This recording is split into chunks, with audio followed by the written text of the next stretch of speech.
Hey guys, welcome back to J of All Trades. Today's video is from the fitness side of things, and we're in a pandemic right now, and gyms are closed or open with limited capacity, so it's tough to get out and exercise. And right now, we're setting up a home gym here, and we got a big piece of equipment today that is going to be a big part of that gym. So we're kind of going to do a unboxing.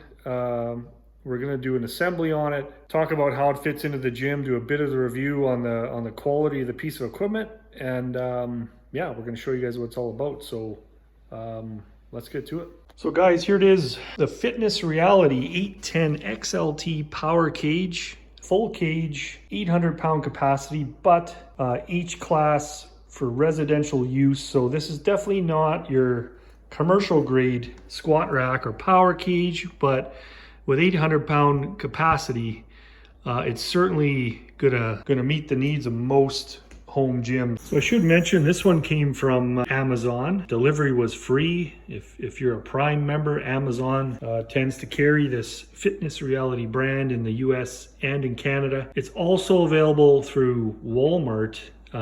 For price-wise, you're looking at around $350 to $400 for the cage itself, and then there's various attachments that go with it. So it did seem to come with the cardboard shipping corners on it. It's strapped up well, and we're just going to take a look here and see what the packaging looks. Everything seems to be intact. Looks like it's wrapped and packed well, so we're going to get this thing unboxed, see what we're up against. We're going to get it down to the gym and start getting this thing together. Guys, I gotta say, I'm fairly impressed. This is 2x2 square steel tubing for the uprights, 1/8-inch steel. So this kind of weight could easily get smacked around in the box and cause some damage, but this seems to have survived the trip from Ontario quite well. Box of hardware there. Looks like everything's here. Let's get it unwrapped.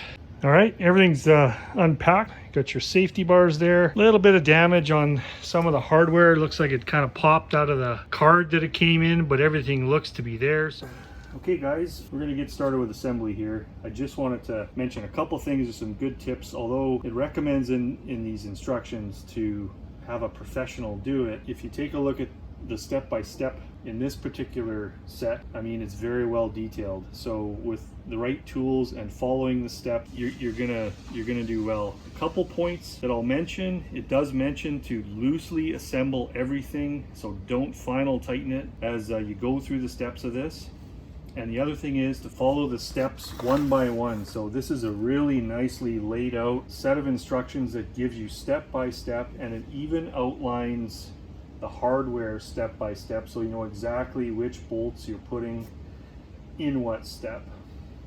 The last thing I'll mention is that they give you these cute little wrenches as a part of the kit.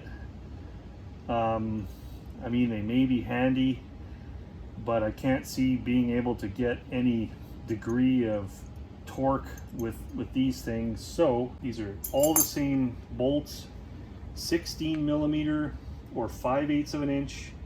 So for this installation, we're going to use a 3/8 impact gun with a 16 millimeter socket, and we're going to use a 16 millimeter wrench to fasten everything together and do our final tightening, and that's going to give us proper torque on these bolts, and yeah, it should result in a really solid frame.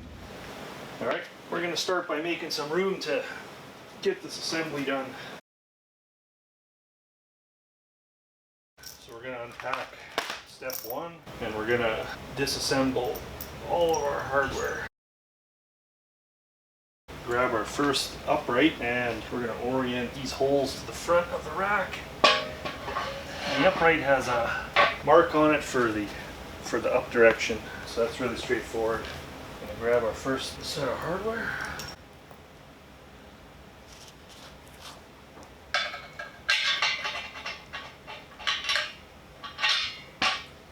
Washer on each side of the connection.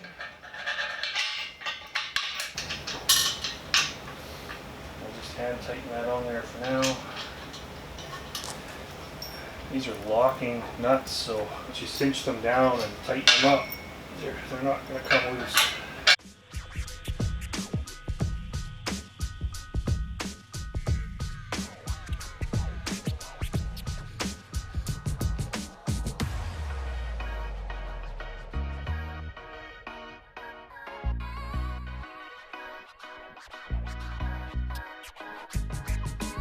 Okay, so just gonna put our wrench on the hex head side like that. We're just gonna lightly fasten these nuts down.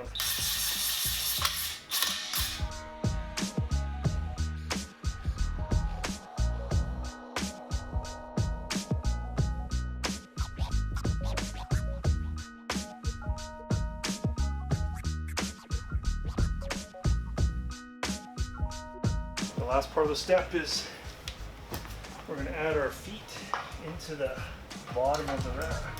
So the feet have a little tab on them, and they go in so that once they're tapped in and locked in, they actually won't come back out. Kind of a nice feature, so you don't end up having to put these back in all the time.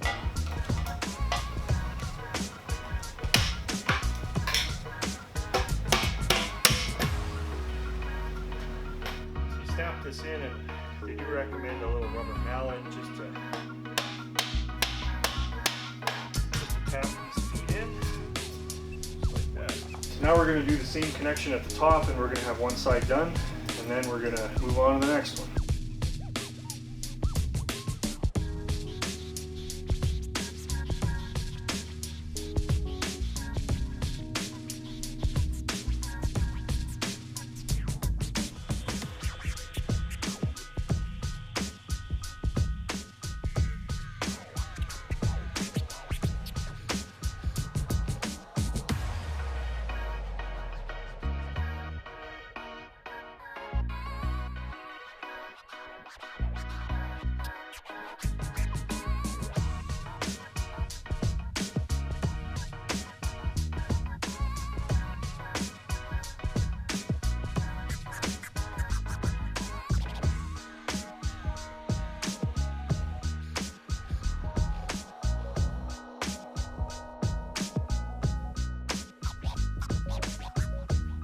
Last step for the side panel is just tapping in the capsules up the top.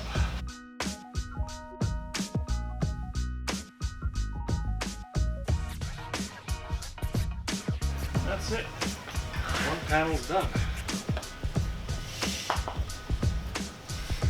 So yeah, now that we got one side done, you just repeat the same steps. They call it steps 3 and 4, but it's the same thing for the second side. So we'll get to that. One thing I forgot to mention on the sides is that this U-bracket goes in the center of the bottom leg, and it just basically equals the foot on each side, so there's no gap when it's on the floor. So we're going to put that in. Alright guys, halfway there. Now they want us to attach the top brace that holds the two uprights together, also known as the pull-up bar, so we're going to get on with that. So in the instructions, it says if you have an assistant for this part, if you were doing it on your own, I would suggest laying down an upright and then bolting the top bar in on the floor and then standing up one and bringing the other one over. But I happen to have a lovely assistant and co-gym owner, so we're gonna bring her in to help us here, and we're gonna get this thing bolted together.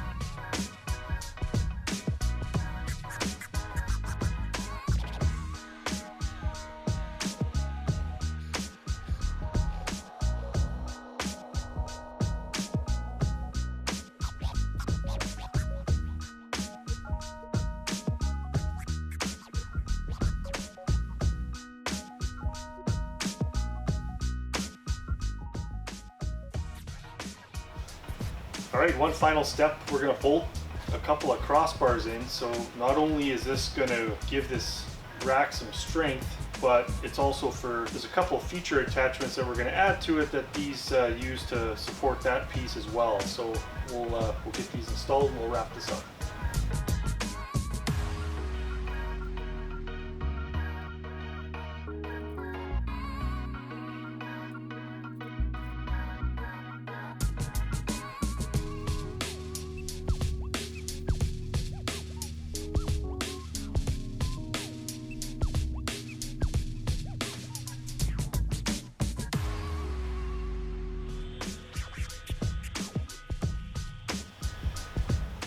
All right, we've got everything together. So last step is we're gonna go around and we're gonna check and tighten all of our connections. Everything's lined up, and this thing's already getting pretty solid.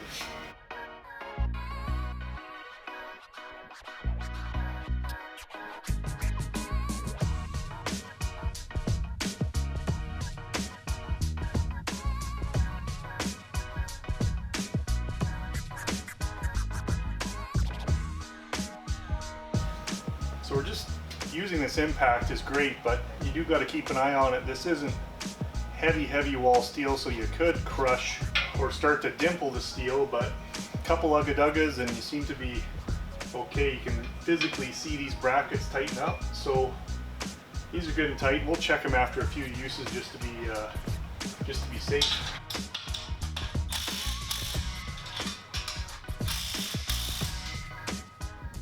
All right, so we've got cage all put together. Everything's tightened down, and this thing is pretty solid for sort of a recreational home use squat rack.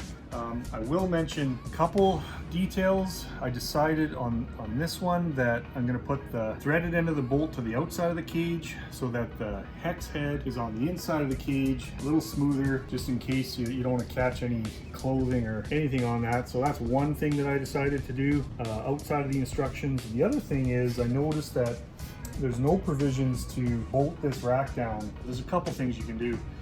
You can drill through the feet and through your mat into your concrete, put in a hilty anchor or wedge anchor on each side. That's totally doable. The other thing you can do is have brackets that go over the feet to bolt in the concrete, but just a wedge anchor through each point will do, and that'll steady it up. Another option is you can buy plate holding arms for this rack, and by setting them into these holes and loading up your Olympic plates or standard plates on each side, that's going to add some weight and some more gravity to it, so that's going to stabilize it. But you know what, this thing is pretty solid. So far so good. You know, this is a quality rack. It comes with safety bars, and it comes with standoffs for doing squats and bench press. So you got attachments like that, your safety bars for your squats. These are real solid, and they lock into place.